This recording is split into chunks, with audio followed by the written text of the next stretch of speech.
Alright, so in this video, I'm reiterating some things from past topics that have since escalated from that point. Also topical for Chapter 15.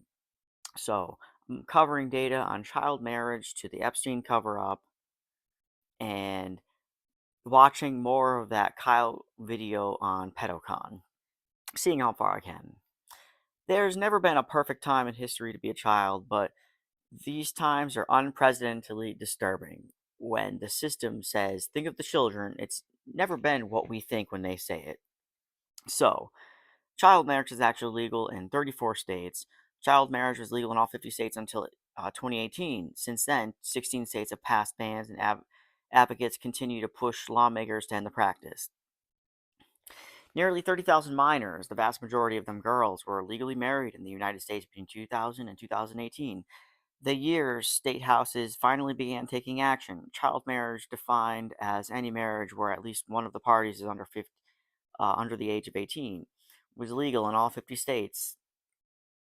16 states have passed a ban to end the practice. Quote, for some reason, most Americans do not realize that these abuses are happening, said Freddie Reese, an advocate against child marriage. Most Americans agree that forced marriage and child marriage are terrible and heartbreaking. They imagine this happening on the other side of the world, and I wish uh, there were something we could do to show them that it's happening here too, largely because we have outdated, archaic, dangerous laws that need to be updated. Reese, who was forced into marriage at 19, founded Unchained at Last, an advocacy nonprofit in 2011 to help girls and women stuck in forced marriages. The national number of children married has decreased almost every year since 2000, but it is likely to reach zero without legal legislative intervention. Reese said. The 19th spoke to Reese and other advocates and experts about the history of child marriage in the United States, its prevalence, and current debate occurring in state houses across the country. Why does the age limit matter? Child marriage creates a nightmarish legal trap for minors who don't have the right to escape from parents planning on unwanted wedding or to leave an abusive partner or spouse. In some cases, even a domestic violence shelter, Reese said. We're not arguing that you wake up on your 18th birthday with a newfound wisdom and maturity and the ability to choose a life partner, Reese said. It's about legal capacity. You wake up on your 18th birthday with legal rights of adulthood. There is often little that can be done to legally remove minors from their spouses. The youngest bride Reese has seen was 10 years old, and this has actually continued to happen in the when Roe v. Wade was taken out, the Casey variant, and so there was like a lawyer that was justifying. Anyways, getting ahead of myself. But helpless somebody under the age of 18 run away from home or escape from an abusive situation would likely result in criminal charges for the advocates and anyone who attempted to help. Quote, not only do we rarely have a positive outcome, but in many cases, what ends up happening is these girls turn to suicide attempts and self harm, Reese said. We have created a legal situation where I can understand why they would think death is the only way out. Frustrated with these obstacles, Reese said Unchained at last added an advocacy arm dedicated to ending child marriage through legislation in 2015. The advocates were able to get many states to introduce bills that would prevent the marriage of minors with no exceptions, but not a single state passed any of such bans for years. So this is in good faith, but it's possible that Republican legislators weren't allowing it to happen. Okay, which states and territories have passed bans? So child marriage is legal in most of the United States. So there's no age floor in four of these states. And for 15 years, uh, it kind of blurs the line with 16 years in terms of my vision here. But yeah, that's pretty crazy, actually. Wait, so why is there only one of these that has 15 years, but there's age limits in four? Is 15 like a weird spot for them where they don't know if they want to, but as soon as it's 16 and 17, it's like, oh, yeah, we love that. I don't really get, maybe this is just arbitrary legalization. All right. Delaware and New Jersey were the first. to completely end child marriage in 2018, followed shortly by American Samoa. The U.S., Virgin Islands, Pennsylvania, and Minnesota followed suit in 2020. Rhode Island and New York passed bans in 2021. Massachusetts banned the practice in 2022. Vermont, Connecticut, and Michigan followed in 2023. Washington, Virginia, and New Hampshire passed their own bans in 2024. And Washington, D.C., Maine, and Oregon and Missouri became the most recent to end child marriage in 2025. Advocates against child marriage have faced pushback in their efforts to end it in red, blue, and purple states. The majority of states have introduced and debated legislation related to child marriage, but most of the bills include exceptions with parental or judicial consent or have a minimum marrying age that is younger than 18. According to Unchained data, 10 states have a minimum marrying age of 17, 20 states have a minimum age of 16, 2 states have a minimum age of 15, and 4 states don't have a minimum age specified at all. Obviously, that's fucked up. It's just odd. What does the uh, child marriage typically look like today, and who is the most impacted? Girls are far more likely to be wed as children than boys. 86% of minors wed between 2000s and 2018 were girls. Unchained found, according to 2021 report that included gender breakdowns, both the U.S. State Department and the United Nations have called child marriage and forced marriage human rights abuses. Elizabeth Alice Clement, a U.S. women's historian at the University of Utah, said support for child marriage tends to be rooted in conservative and religious beliefs around premarital sexuality and pregnancy. The states with the most child marriages per capita are Nevada, Idaho, Arkansas, Kentucky, Oklahoma, Wyoming, Utah, Alabama, West Virginia, and Mississippi. Quote, early marriages persist in some places much longer than it does in other more religiously conservative places because girls are who are sexually active are or, sorry, become pregnant are seen as shameful to their families, Clement said. It even happens sometimes that very young girls are married to men who have statutory raped them because the sex is seen as more problematic than the rape itself. Well, they're always going to hide it. And so by making it legal, you justify it that way in terms of the marriage ceremony. I mean, we live in a rape culture, and I think it's only becoming more obvious as we will see in the later articles that I pull. About 60,000 marriages since 2000 involved a child at an age or a marriage with a spousal age difference that would have otherwise been considered a sex crime, according to 2021 report citing state law. Quote, we do this to girls, but we don't do this to boys. Okay, so we're obsessed with doing this to girls for the fertility crisis and because they have children. Religiously, that makes more sense and it's justified more. If you're going to have sex, you create a child. And the groomer narrative for LGBT is just projecting because we're okay with pedophilia in as much as it grooms girls. But grooming a boy and doing that to them, it doesn't create a child, so it's more justified in that sense if we keep blaming the LGBT community that this happens more. Then people will look the other way and we can slowly just lose our children to fertility weirdos. All right.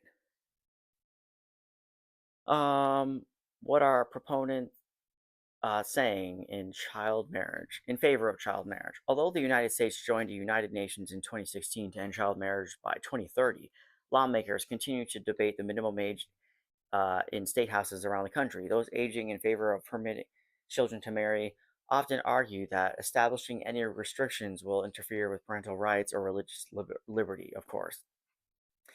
In Wyoming, Republican lawmakers circulated a letter to constituents earlier this year that argued that preventing children from marriage could discourage teen parents from being able to raise their children under one roof.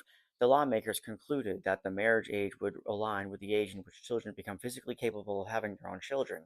In Tennessee, Republicans temporarily sought last year to eliminate any limits on marriage entirely, and in Missouri, a Republican lawmaker earlier this year defended child marriage, reporting parents' rights to choose whom their children married and when. In West Virginia, a Republican spoke out this year against a proposed child marriage ban because he was a teenager when he was married and worried that younger people who wanted to get married would simply travel out to state to do so. What is the history of child marriage in the United States? The legacy of child marriage has roots in British common law and reaches back to the American colonies, according to Vivian Hamilton, a professor at William and Mary Law School, who has published articles on the history of child marriage, changes in the median marriage age over time, and shifted economic and cultural influences. The minimum marriage age has fluctuated over the centuries. In colonial America, it was 12 for girls and 14 for boys, a reflection of English law at the time. The minimum ages remained in place unless specific states enacted laws to replace them.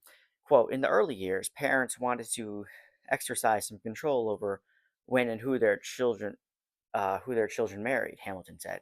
It was an important with respect to estates and property and ensuring that young girls were going to be married into a family that they were uh, where they will be supported. At the end of the 19th century into the 20th century, researchers began to better understand the adolescent development and recognize that teenagers may be ill prepared to assume the familial and financial responsibilities associated with marriage. States began to slowly raise the minimum legal age. Then, during World War II, Congress lowered the draft from 21 to 18. There was pressure to change the presumptive age of consent, the age one can give meaningful consent, to 18 as well. Wait, that's weird. Why would it 21 to 25 makes sense, I guess, for the age of consent. Like I hear feminists and women like in anecdotal life talk about that all the time, so it's a little odd they lowered that to 18. Uh In 1970, the Uniform Marriage and Divorce Act model legislation that states could adopt to standardize what marriage and divorce means was created. According to the act, the presumptive age of consent is 18, but 16 and 17 years would still be allowed to wed with parental or judicial permission.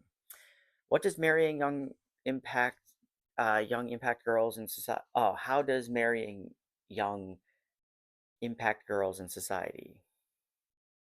Okay.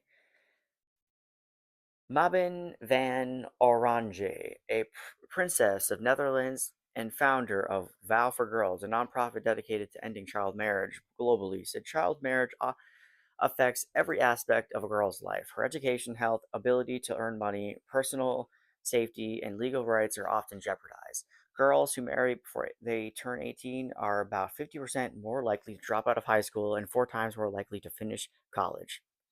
Less likely early uh early teen marriage and dropping out of high school are associated with higher poverty rates later in life. A woman in the United States who married before they turn 18 are about 31% more likely to live in poverty when they get older, when compared to women who delay marriage, according to research published in 2010. Globally, 12 million girls are married before they turn 18 years. For every girl that graduates high school in the United States, about girls are married around the world.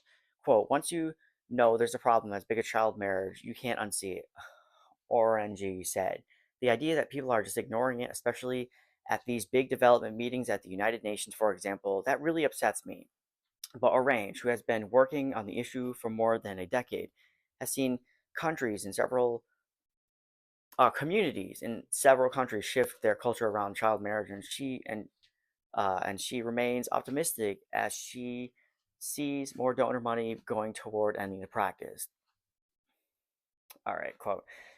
And Orange goes on to say, the answer is almost always the same. They say, I want my daughters and my sons to be able to go to school, and I want my children to be able to decide who they want to marry, and when that's not on an unreasonable ask, it's not just good for those girls, but the world. We all benefit from that.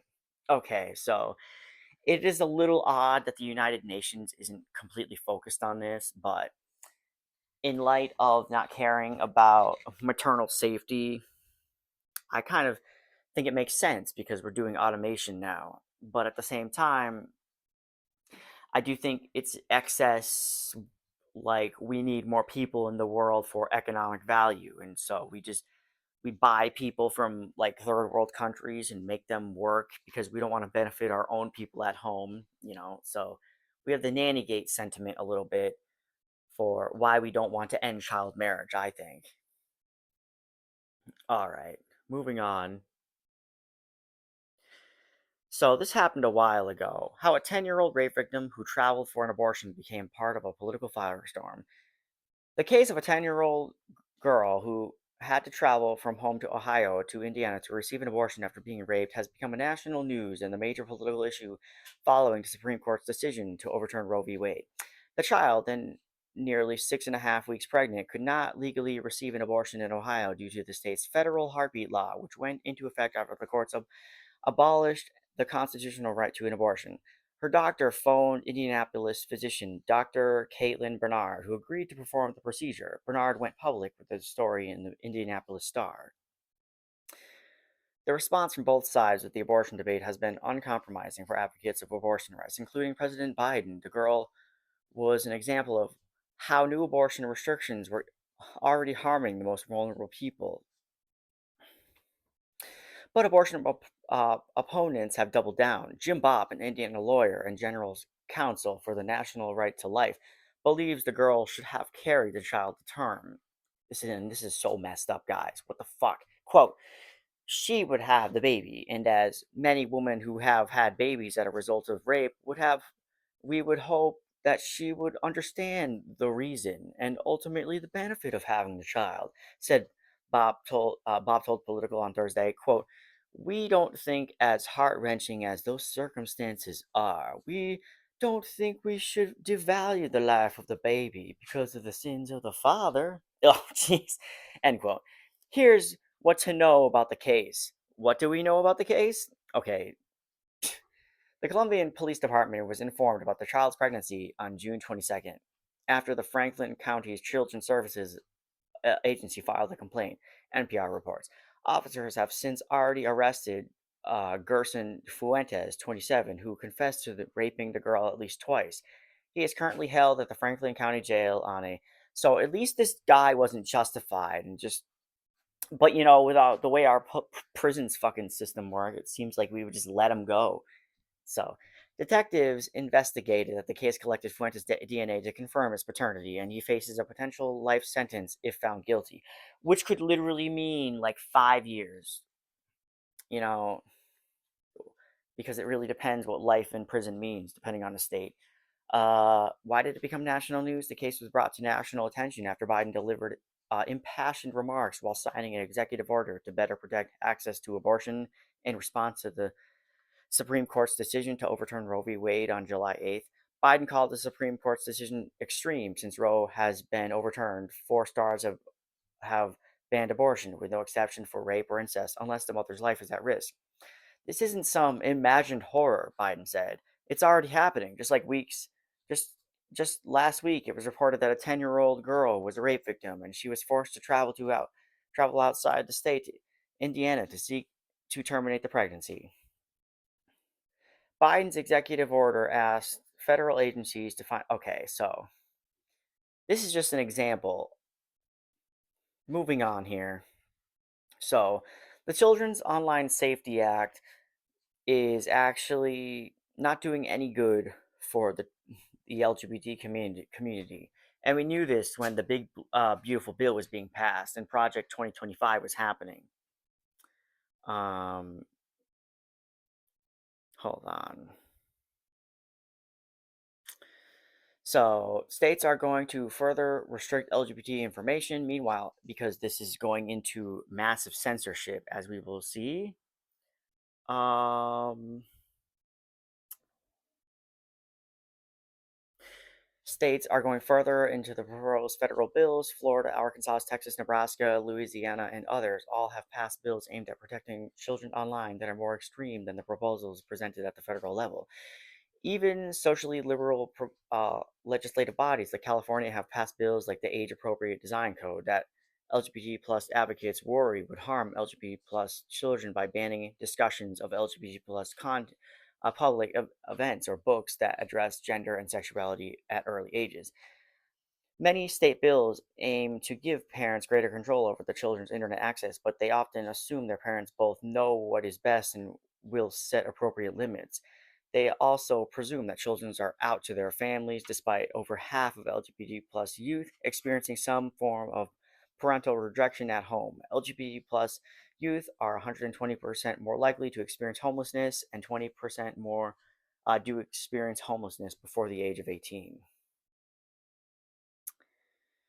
Some of the more conservative states, like Texas, Oklahoma, and Alabama, are already looking at ways to restrict LGBT plus youth access to informational resources online, but introducing bills at the federal level in the current anti-LGBT climate could embolden local lawmakers to go even further or weaponize enforcement mechanisms. So, most of the censorship is in fears that there's going to be like pedophiles joining the LGBT movement, which I keep hearing. I've heard this for years, and there's no proof that we're going to let that happen. So, so I'm bringing this article up because it's about censorship online for anyone who thinks this isn't relevant to children specifically. It is. It's talking about LGBT children. And yeah, okay, so these legislative efforts come at a time when the LGBT plus community is facing unprecedented legislative attacks. President Donald Trump and the Republican majority Congress have made critical remarks against LGBT plus Americans, and executive branch agencies are removing references to transgender people from several government websites. There are over 470 anti-LGBT plus state bills under consideration in 2025 that aim to curb LGBT plus rights. As legislative and enforcement bodies have targeted LGBT plus populations, new proposals aimed at protecting children and teens online may negatively impact the LGBT plus youth that's intended to protect. Online resources can significantly improve the mental health and well-being of LGBT plus youth, especially those who lack access to targeted support or safety in their offline environments. While 44% of LGBT plus youth feel very safe online, only 9% feel report that same feeling for non-person spaces or for in-person spaces. On the internet, LGBTQ plus spaces, sorry, youth, can find communities with peers, support for difficult situations, and access to accurate health information. Uh, LGBT youth are 5 times more likely than their non-LGBT peers to search for information about sexuality online, and they are also more likely to seek out health or medical information, rates that are often higher among transgender youth. Additionally, okay, this is why I wish we just had better sex ed, and this involved like teaching like romance and like how your first love you shouldn't take so seriously, but you should still date people. You should still get into those dynamics because you're gonna feel these things down the line, and there's just I don't think there's a sorry, I don't think there's a perfect teaching method for this. But anyways, moving on. If you're still watching, like and subscribe. Okay, so this is messed up. Despite YouTube doing this banning under the age of 18 content and doing stuff where it needs your ID, and yeah, it's crazy. As if this Roblox CEO actually cares. So, more than 50,000 Roblox players are petitioning for the CEO to be fired after a predator catcher vigilante was banned. Roblox players are petitioning for the CEO of Roblox Corporation, David Borzuki, to be replaced after the YouTuber trying to catch sexual predators online was accused of digital vigilantism and banned. If there's one thing that we all know about Roblox, it's that it's a very dangerous place for children to play online, which is a big deal since it's literally the biggest platform out there. Yeah, I actually do have relatives who play this, which is weird. Um, for years now, there have been reports of children being exploited on Roblox by predators, which is an ongoing battle that Roblox Corp has been attempting poorly to fight for years. In fact, it was reported that just a few years ago by agency revealing reality that Roblox is still a dangerous place for children to play online. Roblox Corp struggles to do much about the exploitation. One YouTuber by name of Schlep has been trying to catch out predators and highlight his attempt in his video. That's come to stop recently, however. As pointed out by Massively Overpowered earlier today, Schlepp's recent ban was highlighted in a video on his channel where he reveals that Roblox Corp accused his efforts of being digital vigilantism. Roblox Corp said that the effects could leave bad actors on the platform longer in reaction to videos being posted about them. This led to Schlepp being issued a cease and desist order from Roblox Corp and even threatened with a lawsuit for breaking the game's terms of service. Schlepp's ban hasn't been taken well at all by fans of the platform, as a petition has been started on change.com by a 14-year-old who wants to see CEO David Barzanski replaced. The petition, which is currently sitting at over 50,000 signatures as of the time of writing, was started earlier this week and is already gaining a lot of traction. It was started by Mr. McGaming, who points out that Roblox is, quote, supposed to be a safe and creative space for children, something that's been compromised under the leadership of Barzanski. The children of Roblox are at stake of what the CEO is allowing. They are allowing predators to exploit children. This needs to change. All right. It's not clear whether the 50K signatures on petition are going to be enough to prompt a response from Roblox or Barzanski, but it's continuing to rise as each day passes. If nothing else, it shows how a lot of games player base feels about the platform and what it's going to be on here right now. Oh wait, and what it's like uh and what it's like to be on there right now. Oh, sorry. I don't know why I had such trouble reading that. So it's really messed up that the children had to fucking take a stand in this case, and it wasn't just like legislators, adults who saw this happening. But of course, since it's mostly children playing and whistleblowers, I guess, they're all the ones paying attention. This is actually super cool and kind of fucked up. I'm not justifying it. It's just, it's great that it's the things I've read, like the Great Reset, have said that like children and like activists are going to be the ones to take a stand because the system at hand is just stagnating and leading to fascism. And you can stop it, but I mean, there's only so much we can do. Anyways, this is one of the most messed up things ever. We've been promised that we were going to get the Epstein files. We saw little blips and blops of um Bill Clinton and Bill Cosby and Noam Chomsky, who said it's none of our business why he was associating with Epstein. So, but now Donald Trump's name in Jeffrey Epstein's files redacted by the FBI. The FBI redacted Donald Trump's name along with the names of other prominent public figures with references in Jeffrey Epstein's files. Three people familiar with the matter told Bloomberg's Jason Leopold. Internal directives instructed about 1,000 FBI files agents to flag any mention of Trump during a March review of roughly 100,000 pages of records. People familiar with the process told Bloomberg. The Justice Department said the review turned up no client list or evidence linking Trump to criminal activity despite his name appearing in Epstein's contact book and flight logs. Why it matters? The president and senior White House officials have repeatedly said in recent weeks that there was no reason to release the remaining Epstein files, and they have sought to move on from the saga, despite the calls from the Trump base to release all documents are promised. So it's interesting, actually, that the MAGA base are becoming a little. They're coming to their sanity at the last second, at a when it really no longer matters. They voted for the guy, and now they're complaining when he's steamrolling us all. The Bloomberg report said earlier this year FBI agents were directed to search for all documents associated with the Epstein case and determine which could be released, totaling tens of thousands of pages following Attorney General Pam Bondi's request for them. During the review in March, FBI personnel were said to have identified numerous references to Trump and other high profile people, with the names then redacted by FOIA officers because they were private citizens at the time, a common practice under FOIA case law.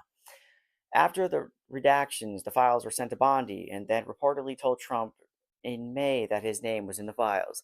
Then, in early July, the Justice Department and FBI released a joint statement saying they had concluded that no further documents needed to be disclosed. Quote, while we have labor to provide the public with maximum information regarding Epstein, the statement said, it is the determination of the Department of Justice and Federal Bureau of Investigation that no disclosure would be appropriate or unwarranted. Private concerns and protections for victims have been cited as reasons for withholding additional material, a decision that has been drawn by partisan criticism and renewed scrutiny of the file's handling. Because they don't care. This is literally just a part of our culture that we've been doing and covering up. It doesn't matter. Trump has said he believes his name has was added to the files by former President Barack Obama and others within his administration. So he's throwing his administration under the bus because this is what fascists do. They eventually eat their own. They use the likeness, the names. They'll call themselves socialists, pretend to be socialists, and get everybody to agree. Yeah, Nazis were socialists, and then eat them just like they would their own country. All right. Trump and Epstein's relationship explained. Trump and Epstein, both New Yorkers, first knew each other in the late 1980s. There were several documented instances of the pair socializing and partying in the 3 years that followed, including at Mar-a-Lago in New York City. They spent about 15 years as friends, per Trump's own recounting. He told New Yorker in 2002 that Epstein was a terrific guy. The president has said that he then fell out of Epstein and had not talked to him in more than a decade before the financier's arrest in 2019. Epstein, a convicted sex offender, died by suicide behind bars that year while awaiting trial on sex trafficking charges. All right. Pretty sure we know he's lying in this case. So this is more because I had speculation that Democrats were in cahoots because they knew that Bill Clinton was in the Epstein files, but and so maybe they had more to hide. So this is dispelling my rumors. I repeat, dispelling my beliefs that the Democrats are also in cahoots. But I mean, obviously, there's more than just Bill Clinton Democrat in the Epstein files. It's just from a systemic standpoint, this does feel like it's a pure right wing agenda. Okay. The claims that the Democrats are complicit in the Epstein files is part of a politically charged debate with accusations and counter accusations from both parties. But, however, Senate Democrats invoked a little known procedural rule known as the Rule of Five on July 30th, 2025, to compel the Department of Justice to release all files related to the Jeffrey Epstein investigation. This action was taken after House Democrats, led by Representative Ro Khanna, attempted but failed to secure a floor vote on releasing the files due to Republican opposition. The Senate move required the DOJ to respond to their request for documents files, and evidence related to Epstein's prosecution included audio and video recordings. Meanwhile, House Oversight Democrats, led by ranking members of Robert Garcia, successfully passed a motion to subpoena the DOJ to release the Epstein files, calling it a victory for transparency and accountability.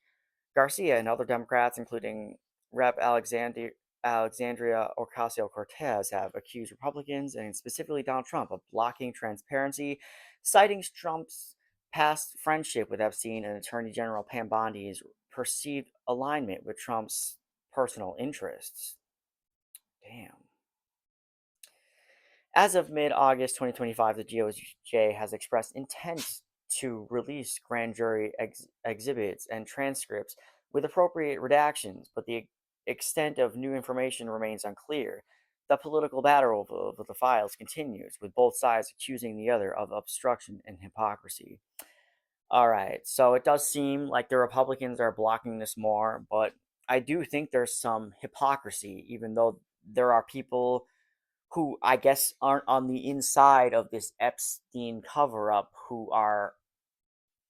do want this to open up. So I do think there's definitely more Democrats on the list. So it's disappointing from that perspective, I suppose. It's just they're all bought and paid for by this agenda, this overlapping system. You know, it's not even about politics. It's just business. Business has absorbed the politics, and it just seems like that happens to leave that opens the door to Pedo Island, I guess. All right, moving on. Covering Kyle Kalinske talk about PedoCon. So a few months back, we covered this story here. This article was in The Guardian. Former Trump spiritual advisor faces charges of lewd acts with a child. Texas megachurch founder Robert Morris indicted in Oklahoma on 5 counts over alleged misconduct in 1982. So they go on to explain that at the time he was 21 years old and he diddled a 12-year-old. 12. Trump spiritual advisor. Okay. Um, Guys, this is only one of countless stories with the same goddamn theme. And the theme I'm talking about is hardcore MAGA ends up being a child sex pest, hardcore MAGA, or conservative Christian, like super religious evangelical, and they get caught in the same predicament, right? It happens time and time again. So now, this was one we did a few months back. We just got this one the other day. South Carolina Representative R.J. May has been charged with distributing sexual abuse material involving children. He allegedly used the screen name Joe Biden with a bunch of N's 69. Bro, it gets worse. So we could talk about the spectrums, or we could say it's all just disgusting. But it is not just children. Like you could call like a 16-year-old a child, right? But they literally, Kyle literally exposes these dudes for being with for having infant material. To exchange 220 different files of toddlers and young Yeah, children involved in sex acts. What the fuck? What the fuck? Let me tell you something, y'all. You don't have to dig deep to start seeing the laundry list that's a literally different level. Like again, we can all say it's the same horrible shit, but wow. of these types of people being caught red-handed. In fact, here's one for you. This is what you're seeing here is just a bunch of different headlines over time that talk about. Okay, one says QAnon follower and former MAGA congressional candidate Ben Gibson arrested for possession of child sex abuse material. That's just one headline. If we zoom in a little bit here, Oklahoma College Republicans chairman charged with sex crimes against minor. Right? We don't need to read all these, but you guys get the gist of it. These are all Yeah. examples of hardcore MAGA types or conservative Christians who also, I repeat myself, they're also MAGA types. And they always get caught like this. Why does this keep happening? Originally when I first heard of pedocon theory, I thought it was liberals and leftists joking around, having a good time, poking fun at the right, being like, sort of tongue-in-cheek, like, yeah, look at this is a thing. But shit, I'll be damned. Yeah, because they say it about the left and like the LGBT community being groomers. Like it makes sense that they would joke with it, you know. Gotta cope a little bit when you're being persecuted. Damn, this is a fucking thing. This is a thing. How many examples do we need before, people wake up to the fact that something's fucking off here, bro? Something is absolutely positively off here. Dennis Hastert was Speaker of the House, ended up being a pedophile, Republican pedophile caught. Mark Foley, Roy Moore, Matt Gaetz was alleged, Rick Rober, Mike Hintz, Stephen White, Beverly Russell. These are all Republican politicians caught red fucking handed. So, of course, I gotta bring this up. This is the old school pedocon theory video. I don't know how many of you have seen it. I don't know how many of you haven't Wow. seen it. We played it a couple times on this show. But tell me that this shit is not as convincing can be. It keeps fucking happening. And all you gotta do is sit down and start counting them up. Start reading the details of each one. And you go,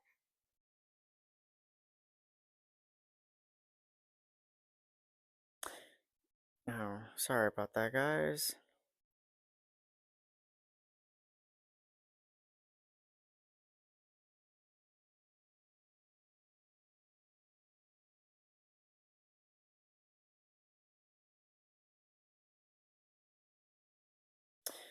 Wow.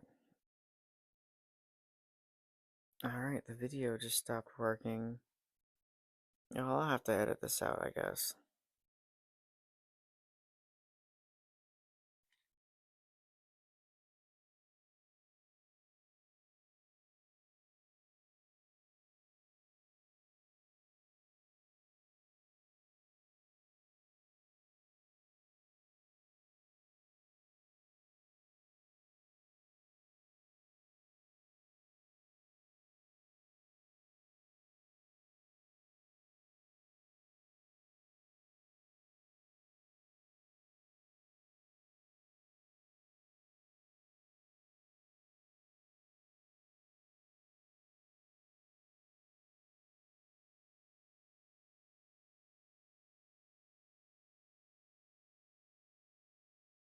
One, and you go, holy shit, is it a self-report? For somebody to be hardcore MAGA or hardcore evangelical, is that a self-report?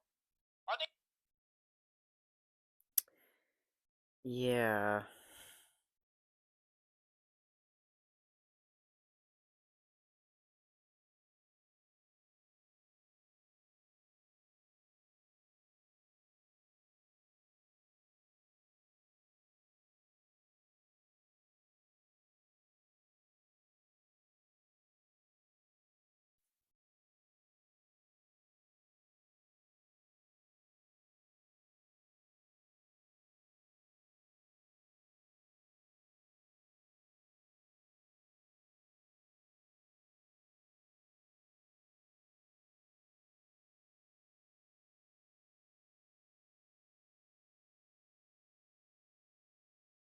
For child pornography and child molestation. This morning, a judge sentenced Ralph Shorty to 15 years in prison. Police caught Shorty in a hotel room with a then 17-year-old boy. Boy, more defiant as more accusers step forward, alleging sexual misconduct. This is the shopping mall where some say it was common knowledge and not a big secret that Roy Moore would flirt with teenage girls when he was in his 30s. One teacher says that Moore initiated a sexual encounter back in 1979 when she was just 14 years old. The new charges against Joel Greenberg. Sex trafficking of a minor and stalking a political opponent. Florida Republican Congressman Matt Gaetz allegedly having a sexual relationship with a 17-year-old girl. Investigators examining whether he, quote, violated federal sex trafficking laws. Elin Maxwell is accused of helping Epstein sexually abuse underage girls. I've met her numerous times over the years, especially since I lived in Palm Beach. I guess they lived in Palm Beach.